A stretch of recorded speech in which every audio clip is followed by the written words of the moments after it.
The silent warning the Discovery Dr. Sarah Chen had been staring at the same data stream for 6 hours straight. Her coffee sat cold and forgotten beside her keyboard as numbers scrolled across 3 monitors in her small office at the Atacama Observatory in Chile. Something was wrong with the signal, or perhaps something was finally right. For 3 weeks, the radio telescope had been picking up pulses from a region of space between Mars and Jupiter.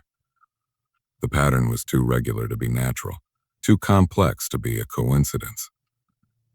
Sarah had run every test she could think of, checked for equipment malfunctions, and even considered the possibility of interference from satellites. Nothing explained what she was seeing. The signal repeated every 47 minutes with mathematical precision. Within each burst were layers of information, like a song with multiple melodies playing at once. Sarah had managed to isolate 3 distinct layers so far, but she suspected there were more hidden beneath the surface. Her colleague, Dr. James Park, knocked on the doorframe and stepped inside. He carried 2 fresh cups of coffee and wore the concerned expression of someone who had been watching his friend work herself to exhaustion. "Sarah, you need to sleep," James said, setting 1 cup on her desk. "Whatever that signal is, it will still be there in the morning." Sarah shook her head without looking away from her screens. "I'm close to something, James. Look at this pattern here." She pointed to a section of data highlighted in yellow. "This sequence repeats in a Fibonacci spiral that's not random." James pulled up a chair and studied the monitor. He had known Sarah for 12 years since their graduate school days, and he had learned to trust her instincts. When she said something was important, it usually was. "Okay, walk me through what you have so far," he said. Sarah pulled up a series of graphs and charts. "The signal originates from a point moving through our solar system at approximately 0.3% the speed of light. It's been decelerating for the past month, which means whatever is sending it is slowing down deliberately." "A ship?" James asked. "That's my guess. The signal structure suggests it's a message encoded in layers. The first layer is simple mathematics, probably meant to establish that the sender is intelligent.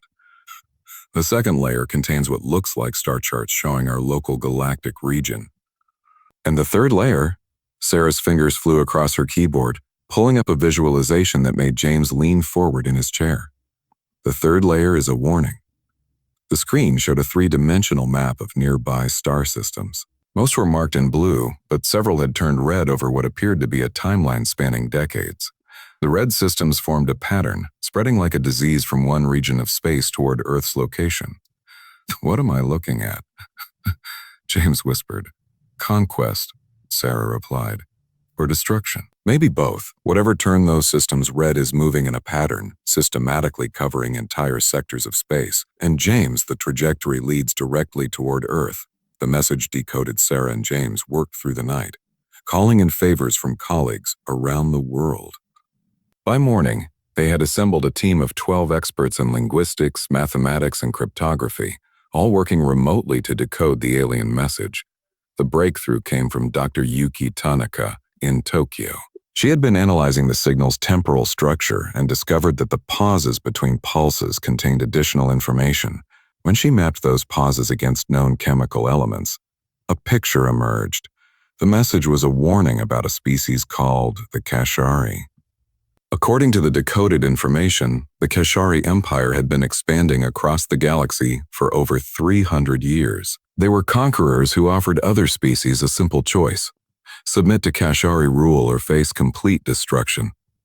The message explained that Earth had been deliberately hidden from galactic civilization by an ancient protective field generated from somewhere in the Antarctic. This field had kept Earth's electromagnetic signature from spreading beyond the solar system, making humanity invisible to both peaceful and hostile alien species. But the field was failing. Within months, perhaps weeks, Earth would become visible to every species in the local galactic region, including the Kashari. The sender of the message was identified as Ambassador Vorian of the Nelathi people, a species that had refused to submit to the Kashari 15 years earlier. The Kashari had destroyed the Nelathi homeworld in retaliation. Now, the surviving Nelathi refugees were traveling through space in a fleet of ships. searching for safe haven. Voren's ship had detected Earth's fading protective field and realized that humanity would soon face the same choice the Nalathi had faced. The ambassador was offering to share everything the Nalathi had learned about the Kashari, hoping that Earth might succeed where his people had failed. Verse contact Sarah stood in the control room of the International Space Station, feeling completely out of her depth. 3 days had passed since she had decoded the alien message, and the world's governments had moved with surprising speed to prepare for first contact. The ISS had been hastily converted into a meeting location, deemed safer than bringing an alien ship to Earth's surface until intentions could be verified. Sarah had been included in the delegation because she understood the message structure better than anyone else, though she suspected her real value was simply that she had been first to make contact. General Marcus Williams commanded the military escort, a squadron of armed shuttles positioned around the station. Ambassador Patricia Okonkwo represented Earth's newly formed Unified Contact Committee, a diplomatic body created specifically for this moment. Dr. Robert Jong led the scientific team, eager to learn everything possible about alien technology and biology. Sarah watched through the observation window as Voren's ship approached. It was smaller than she had expected, roughly the size of a commercial airplane, with a sleek hull that seemed to shift colors in the sunlight. The ship moved with fluid grace, like a fish swimming through water rather than a machine traveling through vacuum. The docking procedure took 20 minutes. When the airlock finally opened, Sarah got her first look at an alien being. Voren stood approximately 7 feet tall with forearms and skin that shimmered with an opalescent sheen. His face was elongated with large, expressive eyes that seemed to hold profound sadness. He wore simple robes in shades of deep purple and carried no visible weapons. "People of Earth," Voren said in perfect English, his voice resonating with harmonics that suggested he was speaking multiple frequencies simultaneously. "I bring greetings from the Nalathi remnant and warnings about the darkness approaching your world." Ambassador Okonkwo stepped forward with diplomatic grace. "Ambassador Voren, Earth welcomes you. We received your message and wish to learn more about the Kashari threat." Voren's eyes dimmed slightly, a gesture Sarah would later learn indicated sorrow. The Kashari are efficiency incarnate. They do not hate or rage. They simply expand, consuming resources and incorporating useful species into their empire. Those who resist are eliminated with calculated precision. General Williams crossed his arms. What makes them so dangerous? Surely a united Earth can defend itself. "General, the Kashari have been conquering worlds for 3 centuries. They have technology far beyond what your species has achieved. More importantly, they have learned from every species they have defeated. They know thousands of ways to break a civilization's will to fight." Dr. Jung spoke up from his position near the monitoring equipment. "Ambassador, your message mentioned that Earth has been hidden. Can you explain how that's possible?" Voren gestured with his upper arms, and a holographic display materialized in the air between them. It showed Earth surrounded by a shimmering field that extended past the moon's orbit. "Your world was seeded with a protective device millions of years ago by a species called the Architects. They placed similar devices on promising worlds throughout the galaxy, hiding them from the great conflicts that periodically sweep through civilized space. The Architects believed that intelligent life should be allowed to develop without interference until it was ready to join galactic civilization. But the field is failing," Sarah interjected. "Your message said we have very little time." "Correct, Dr. Chen. The device was designed to last 10 million years, but your species has developed faster than the Architects anticipated. Your electromagnetic emissions have been pressing against the field's capacity for the past century. Within 3 months, the field will collapse completely. When that happens, Earth will announce its presence to every species within 500 light years."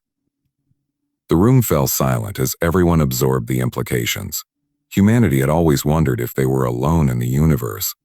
Now they were learning that they had been deliberately isolated, and that isolation was about to end. Ambassador Okonkwo recovered first. "What do you need from Earth, Ambassador Voren?" "Sanctuary for my people and allies in the fight against the Kashari." The Neladi fleet consists of 67 ships carrying 200,000 refugees. We have scientists, engineers, warriors, and artists. We can share our technology and knowledge in exchange for a place to rebuild our civilization. General Williams looks skeptical, and in doing so, we paint a target on Earth. The Kashari will come looking for you. General, the Kashari are already coming. Earth's protective field is failing whether we are here or not. The question is whether humanity faces them alone and unprepared, or with allies who have fought them before. The decision the next 72 hours were the most intense diplomatic period in human history. The Unified Contact Committee convened emergency sessions with representatives from every nation. Religious leaders, scientists, military commanders, and ordinary citizens all weighed in on the question. Should Earth offer sanctuary to the Nelasi refugees? The arguments against helping were compelling. Earth had no experience with alien threats and limited space-based military capabilities. Accepting the refugees would guarantee Kashari attention when the protective field collapsed. Some argued that humanity should use the remaining time to prepare defenses and hope the Kashari overlooked Earth in favor of more obvious targets. The arguments in favor were equally strong. The Neladi offered technology and knowledge that could advance human civilization by centuries. They had direct experience fighting the Kashari and surviving. Most importantly, turning away refugees fleeing genocide went against the fundamental values many Earth cultures claimed to cherish. Sarah found herself in an unexpected position as a voice in the debate. Her understanding of the alien message and her brief interactions with Vorin gave her insights that diplomats and generals lack. When asked for her opinion during a closed session of the Security Council, she spoke from her heart. The Neladi didn't have to warn us, she said. They could have hidden in our solar system, used our protective field for themselves, and left before it collapsed. Instead, they're offering us a chance to prepare. They're treating us like equals even though we're technologically primitive compared to them. The protective field must have collapsed ahead of schedule. General Williams turned to face them. How long do we have? Kashari scouts move quickly. They will reach Earth orbit within 3 days. They will scan everything, assess your defenses, and report back to the main fleet. Can we stop them? Vorin's expression was grave. No. Scout ships are heavily shielded and faster than anything you possess. But you can send them a message. What kind of message? Show them that Earth is not worth the trouble, appear weak and disorganized. Make them believe conquering your world would cost more resources than it would provide.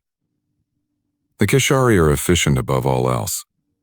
If they think Earth is more trouble than value, they may pass you by in favor of easier targets. Ambassador Okonkwo shook her head. You're asking us to pretend to be helpless. I'm asking you to be strategic. The Kashari respect strength, but they respect efficiency more. A species that appears too weak to bother with, and too scattered to be useful, is beneath their notice. General Williams looked like he wanted to argue, but he held his tongue. Sarah could see the conflict in his eyes, the military instinct to show strength warring with the practical need for survival. The Kashari scouts entered Earth orbit exactly 73 hours later. They made no attempt at communication, simply scanning the planet and nearby space with powerful sensors. The ship spent 12 hours cataloging Earth's technology, population centers, and resource distribution before departing as quickly as they had arrived. In the command center, everyone waited in tense silence for Vorin's assessment. They will report back to the Kashari command fleet, the ambassador said finally. The fleet will analyze the data and decide whether Earth is worth claiming. If we are fortunate, they will conclude your world is too primitive to be valuable and too populated to be easily controlled. And if we're not fortunate, Sarah asked. Vorin's eyes dimmed with sorrow. Then the Kashari will return with a war fleet, and Earth will face the same choice my people faced, submit or fight. Sarah looked out at Earth hanging in the darkness of space, so beautiful and fragile. Somewhere down there, 8 billion people were going about their lives, most unaware of the forces gathering in the darkness beyond their world. Soon, very soon, humanity would have to make a choice that would define their place in the galaxy. The age of innocence was ending. The age of consequence had begun. The choice we never wanted, the ultimatum, the Kashari response came 23 days after the scout ships departed. It was not the diplomatic overture Earth's leaders had hoped for, nor the immediate attack they had feared.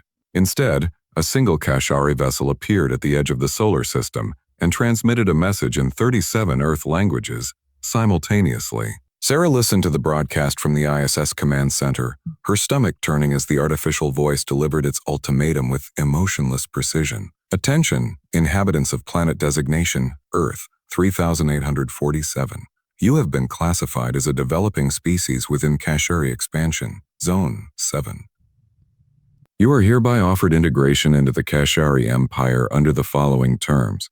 You will surrender all alien refugees currently sheltered within your system. You will provide complete access to your planetary resources for Kashari evaluation. You will accept Kashari overseers to manage your technological development. Compliance will result in your species being granted limited autonomy under Kashari guidance. Resistance will result in your reclassification as a hostile species and appropriate military response. You have 72 hours to respond. The transmission ended, leaving the command center in stunned silence. General Williams was the first to speak, his voice tight with barely controlled anger. They're treating us like children, like we don't have the right to make our own decisions.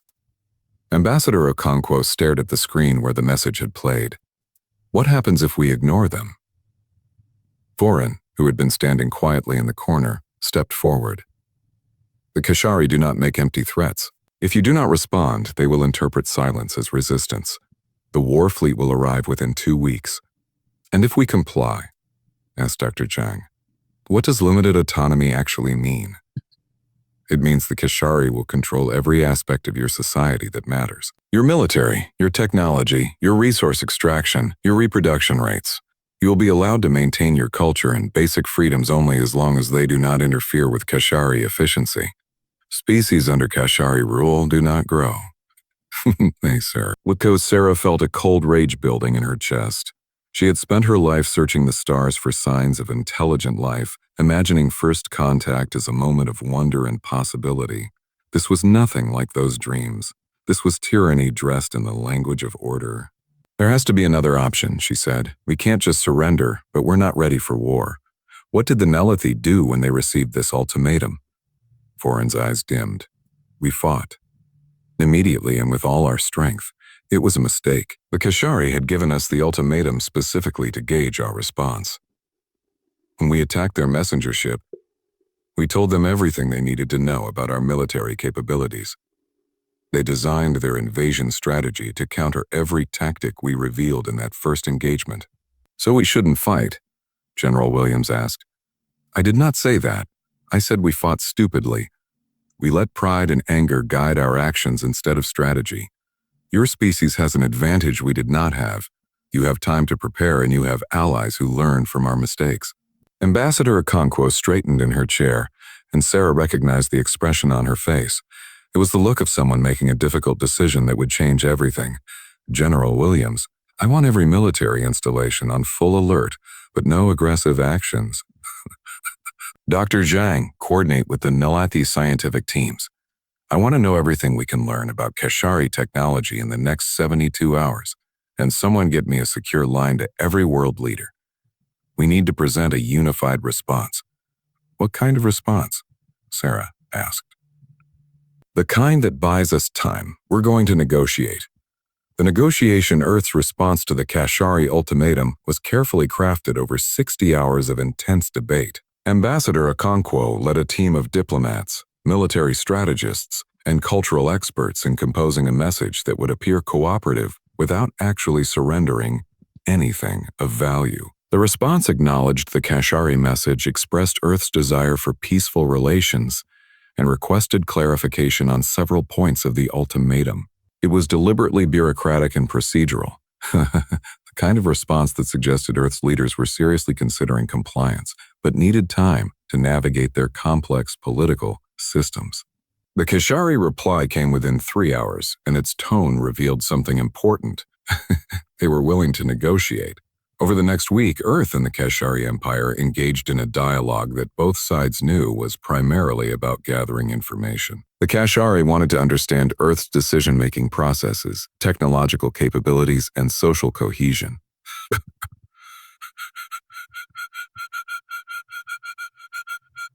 Earth wanted to learn about Kashari military doctrine, diplomatic flex. Sarah found herself pulled into the negotiation process because of her unique position as one of the few humans who had extensive interaction with the Nelothi. She spent hours reviewing transcripts of the Kashari communications, looking for patterns and weaknesses in their approach. What she discovered was disturbing. The Kashari were not cruel or sadistic. They were not motivated by hate or the desire for domination. They were motivated by something far more dangerous, absolute certainty in the rightness of their system. Every Kashari communication expressed the same core belief, that organization and efficiency were the highest virtues, and that the Kashari had perfected both. They genuinely believed they were offering Earth a gift by incorporating humanity into their empire.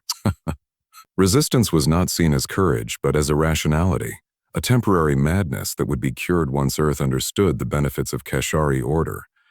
They don't think they're the villains, Sarah explained during a strategy session. They think they're teachers bringing enlightenment to primitive species. That makes them more dangerous, not less. Why? Asked General Williams. Because you can negotiate with someone who wants something from you. But the Kashari don't want anything except to prove they're right. They're not going to compromise their core beliefs, which means they'll never accept Earth as an equal. Voran nodded in agreement. Dr. Chen understands. The Nelothi made the mistake of trying to convince the Kashari that our way of life was valuable. We argued about philosophy and freedom. The Kashari interpreted our arguments as evidence that we were confused and in need of their guidance. So what do we do? Ambassador Okonkwo asked. Sarah glanced at Voran, and understanding passed between them. We stopped trying to change their minds. Instead, we changed the equation. We make conquering Earth so complicated and resource-intensive that their efficiency calculations tell them to go elsewhere. The preparation, while diplomats continued stalling the Kashari with negotiations, Earth transformed itself at a pace that would have been impossible without Nelothi technology. What the public saw was a series of military drills and space defense upgrades, explained as prudent precautions. What was actually happening was far more extensive. The Nelothi had brought with them technology that Earth scientists had considered decades or centuries away from development. Energy shields, faster-than-light communication arrays, advanced propulsion systems, and most importantly, adaptive camouflage technology that could hide entire installations from most scanning methods. Dr. Zhang coordinated a massive effort to integrate Nelothi technology with Earth's existing infrastructure. It was not a simple process of copying alien designs. The Nelothi systems had been developed for their biology and their specific needs. Adapting them for human use required creativity and innovation.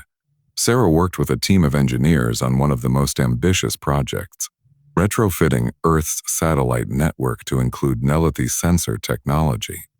If they succeeded, Earth would be able to detect Kashari ships arriving in the solar system before the enemy could achieve optimal striking positions. The work was exhausting and often frustrating. Nelothi technology operated on principles that sometimes contradicted human understanding of physics. More than once, Sarah found herself questioning whether something could actually work, only to have it perform perfectly once they stopped trying to understand it and simply built it according to Nelothi specifications. Your species tries too hard to understand everything before implementing it, Voran commented during one particularly challenging integration session. Sometimes you must trust the process even when the mechanism is unclear. That's not how human science works, Sarah replied, staring at a power coupling that seemed to violate conservation of energy.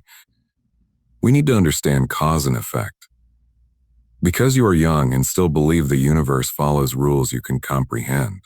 The Nelothi learned long ago that some technologies work for reasons we may never fully understand. The architects certainly knew principles we have yet to rediscover.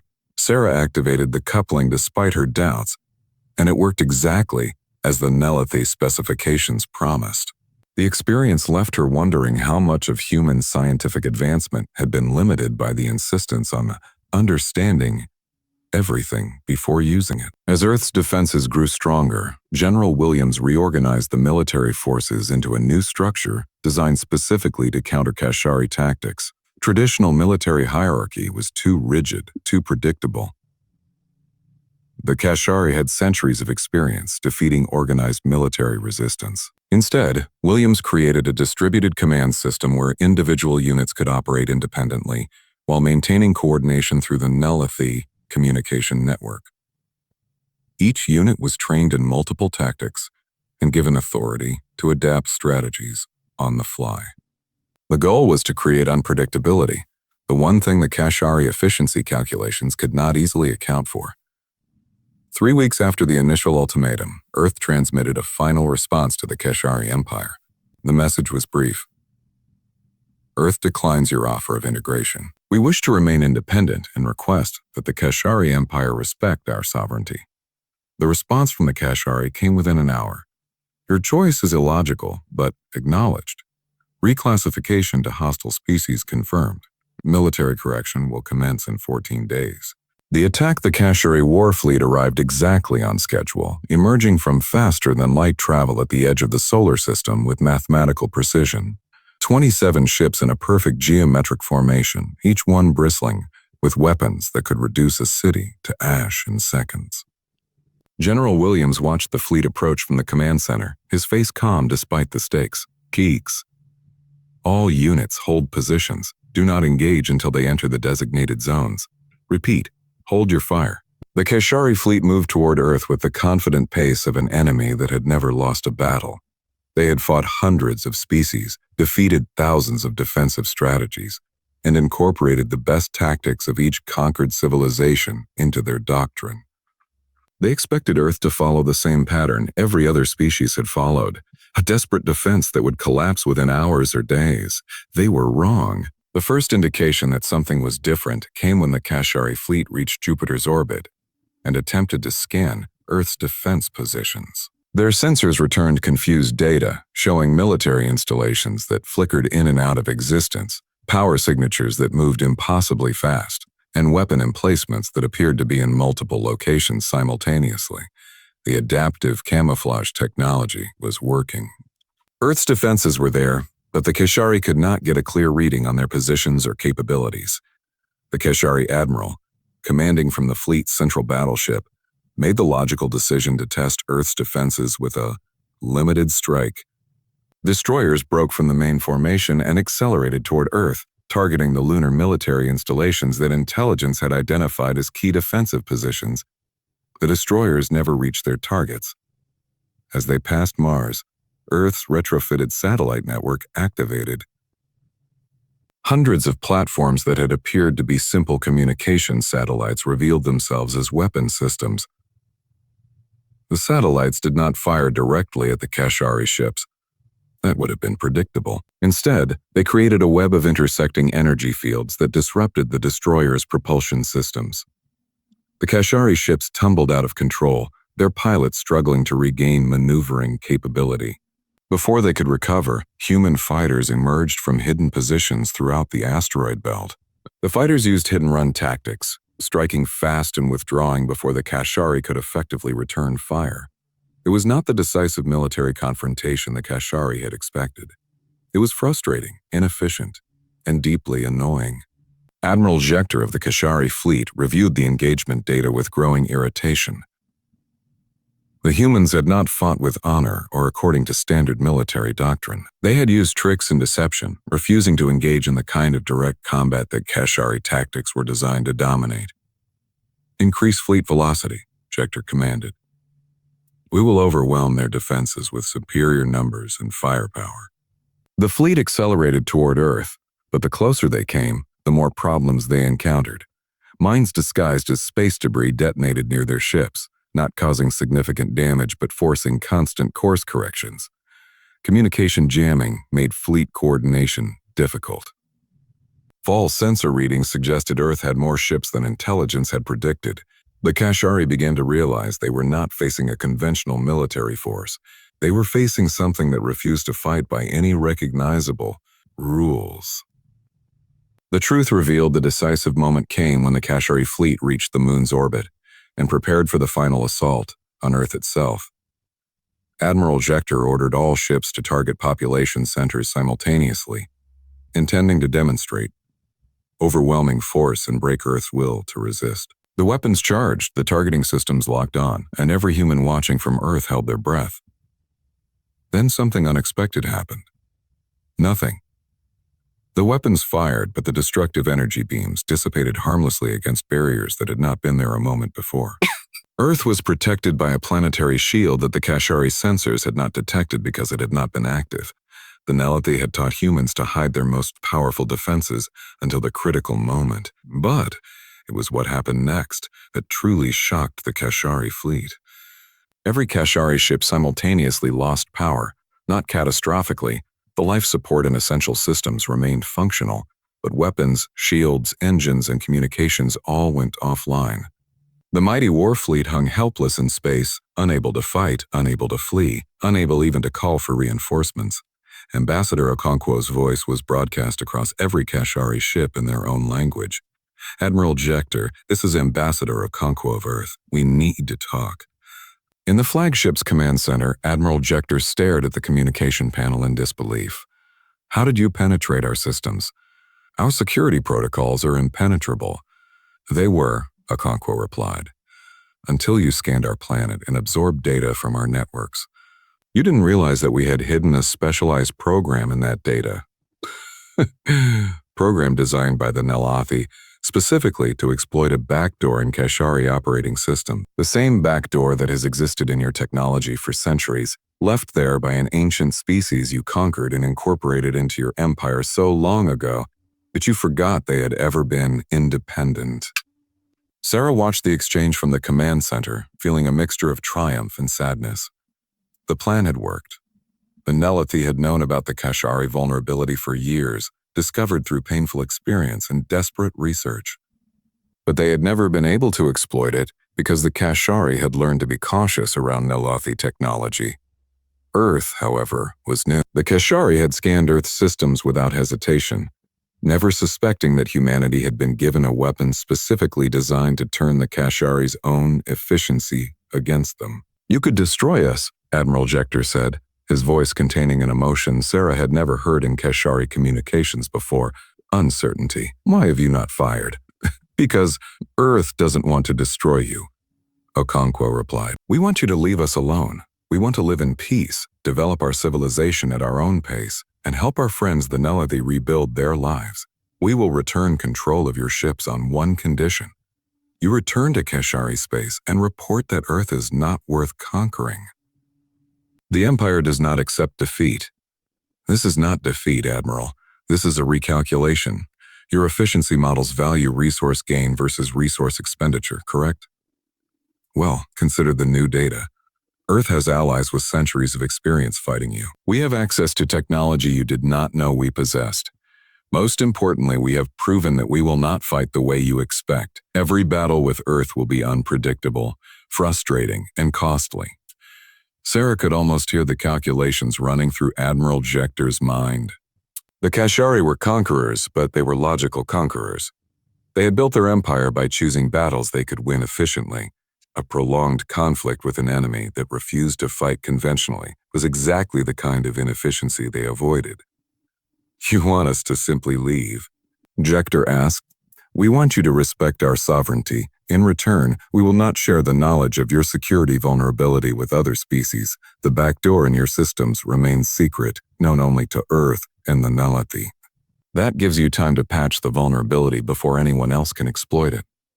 The silence stretched for nearly a minute before Admiral Jector responded. You are offering to help us fix a weakness you could use against us? We're offering peace, Admiral. Real peace, where both sides benefit. You maintain your empire and your efficiency. We maintain our freedom and our friends. Everyone gets what they truly need. Another long pause then. What you propose is unprecedented, but efficient. The empire will agree to these terms. Earth and its allies will be reclassified as autonomous entities outside Kashari expansion zones. We will depart within the hour. True to his word, Admiral Jector withdrew his fleet as soon as Earth restored their system. The Kashari ships retreated to the edge of the solar system and jumped to faster-than-light travel, leaving humanity victorious in a war they had never wanted to fight. The aftermath. Sarah stood in the observation gallery of the ISS 2 days after the Kashari departure, watching ships move between Earth and the Nelaki fleet. The refugees were beginning to settle on a continent-sized territory that had been designated as New Nelath, a permanent home for a species that had lost theirs. Ed had lost theirs. Voran joined her at the window, his eyes bright with an emotion she had learned to recognize as hope. Your species surprised me, Dr. Chen. Deshrent Har. Not because you won, but because of how you won. You chose strategy over pride, patience over rage. Those are rare qualities in the galaxy. We had good teachers, Sarah replied. You showed us what not to do, and that was more valuable than any weapon. What will Earth do now? You have announced your presence to the galaxy. Other species will come, some peaceful, some dangerous. Sarah smiled. We'll do what humans have always done. We'll learn, we'll adapt, and we'll help our friends. The Nelathi gave us a chance when you didn't have to. We're going to make sure that kindness wasn't wasted. The galaxy is bigger and stranger than you imagine. There are wonders and horrors waiting in the darkness between stars. Then I guess it's a good thing we're not alone anymore. On Earth below, humanity was celebrating its first victory in a galactic conflict. But in the observatories and research centers, scientists were already turning their instruments toward new regions of space, eager to learn what else was waiting out there. Earth had refused to fight until given no other choice. But when forced to act, humanity had proven that survival sometimes required not the strongest weapons, but the smartest strategies. The galaxy had noticed Earth now, and that attention would bring both opportunities and challenges. But whatever came next, humanity would face it with allies, with courage, and with the determination to solve problems rather than simply fight them. That was the human way, and it had proven strong enough to turn aside an empire. The age of isolation was over. The age of possibility had begun.